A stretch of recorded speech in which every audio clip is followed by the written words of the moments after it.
Assalamualaikum warahmatullahi wabarakatuh.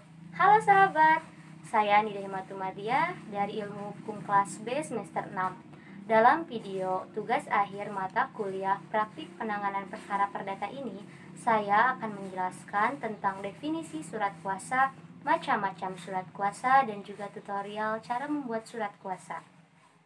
Baiklah, yang pertama yaitu definisi surat kuasa. Surat kuasa merupakan surat yang berisi pelimpahan kewenangan dari seseorang, baik itu penggugat maupun tergugat, kepada orang lain atau pengacara, untuk melakukan suatu kegiatan atas nama pemberi kuasa. Pemberi dan penerima kuasa itu sendiri bisa perorangan maupun lembaga. Berpedoman pada pasal 1792 KUH Perdata, di mana pemberian kuasa adalah suatu persetujuan dengan mana seseorang memberikan kekuasaan kepada seorang lain yang menerimanya untuk dan atas namanya menyelenggarakan suatu urusan. Yang kedua yaitu macam-macam surat kuasa. Surat kuasa ini terdiri dari 5 macam. Yang pertama yaitu surat kuasa umum, yang kedua surat kuasa khusus, yang ketiga surat kuasa istimewa, yang keempat surat kuasa perantara, dan yang terakhir surat kuasa insidentil. Yang pertama yaitu surat kuasa umum. Sesuai dengan pasal 1793 KUH Perdata, kuasa dapat diberikan dan diterima dalam suatu akta umum, dalam suatu tulisan di bawah tangan, bahkan dalam sepucuk surat ataupun dengan lisan. Yang kedua, surat kuasa khusus. Sesuai dengan pasal 1975 KUH Perdata menyatakan bahwa pemberian kuasa dapat dilakukan secara khusus, yaitu hanya mengenai satu kepentingan tertentu atau lebih, atau secara umum yaitu meliputi segala kepentingan pemberi kuasa. Yang ketiga, surat kuasa istimewa.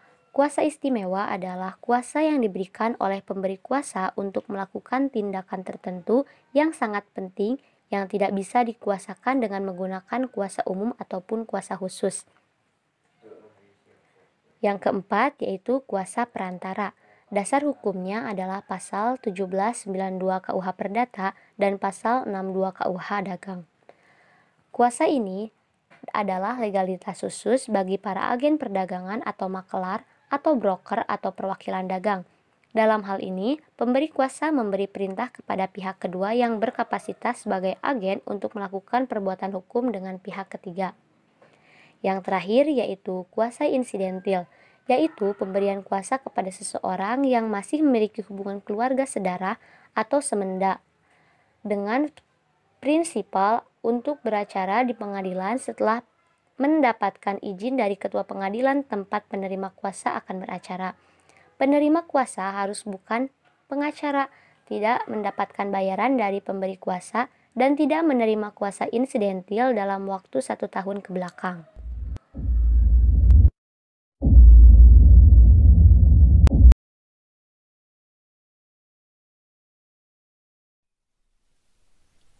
Baiklah, untuk membuat surat kuasa, terlebih dahulu kita harus memenuhi unsur-unsur yang ada di dalam surat kuasa itu sendiri.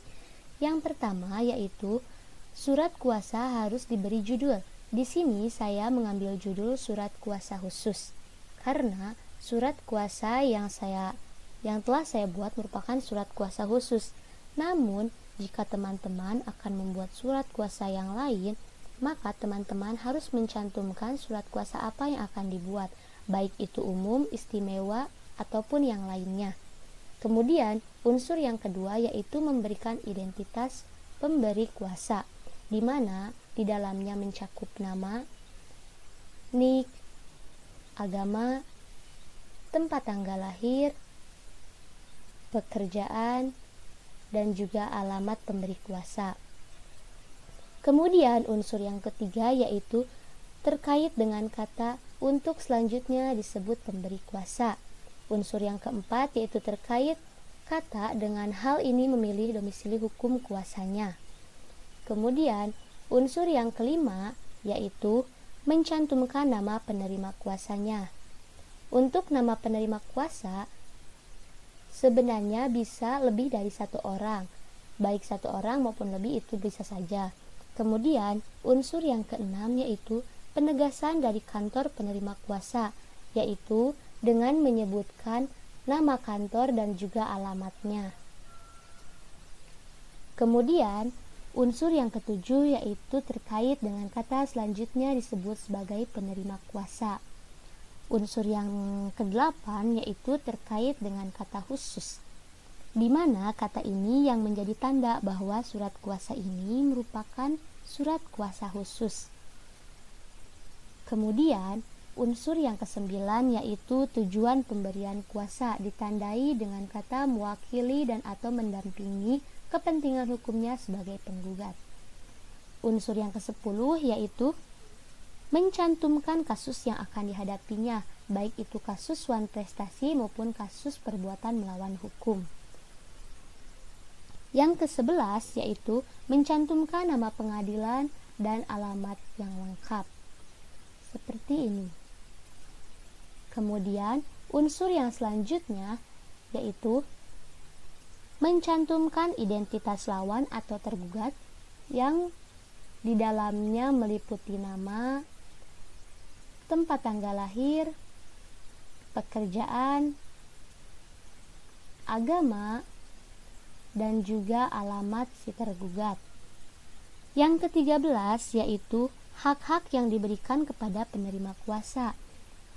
Sebagai contoh, hak yang diberikan kepada penerima kuasa yang pertama yaitu membuat dan mengajukan gugatan wan prestasi atau perbuatan melawan hukum di pengadilan negeri. Yang kedua, menghadiri setiap persidangan perkara tersebut di pengadilan negeri, menghadap dan berbicara di hadapan hakim yang memeriksa perkara, mengajukan gugatan, menerima jawaban, mengajukan replik, menerima duplik, mengajukan pembuktian, mengajukan dan atau menolak kesaksian, mengajukan kesimpulan, mohon putusan, dan minta salinan putusan. Yang ketiga yaitu mengadakan perdamaian, menentukan syarat-syarat perdamaian, menerima atau menolak perdamaian, dan melaksanakan perdamaian dengan sebagaimana mestinya. Yang keempat yaitu menandatangani berkas-berkas, menerima dan menandatangani kwitansi, menerima dan melakukan pembayaran-pembayaran dalam perkara ini. Kemudian hak yang terakhir yaitu melakukan upaya hukum yang oleh penerima kuasa dipandang perlu, penting, dan berguna serta baik untuk dilakukan sesuai dengan peraturan perundang-undangan. Kemudian, unsur yang ke-14 yaitu dicantumkannya hak substitusi. Hak substitusi itu sendiri yaitu hak yang diberikan kepada seorang pemegang kuasa dalam menangani suatu perkara untuk menunjuk pihak lain sebagai penggantinya apabila pemegang kuasa tersebut berhalangan untuk beracara di pengadilan. Kemudian ada juga yang disebut dengan hak retensi. Hak retensi ini yaitu hak dari penerima kuasa untuk menahan suatu yang menjadi milik pemberi kuasa karena pemberi kuasa belum membayar kepada penerima kuasa tentang hak penerima kuasa yang timbul dari pemberian kuasa. Kemudian, unsur yang ke-16 yaitu diberikannya tanggal pemberian kuasa. Kemudian, unsur yang ke-17 yaitu diberikan kolom nama dan kolom tanda tangan untuk penerima kuasa. Kemudian diberikan kolom nama dan juga kolom tanda tangan untuk pemberi kuasa untuk unsur yang ke-18-nya. Dan unsur yang terakhir yaitu pemberian materai 6.000 dan tanggal ditandatanganinya materai. Baiklah, mungkin itu yang dapat saya sampaikan. Mohon maaf atas segala kesalahan.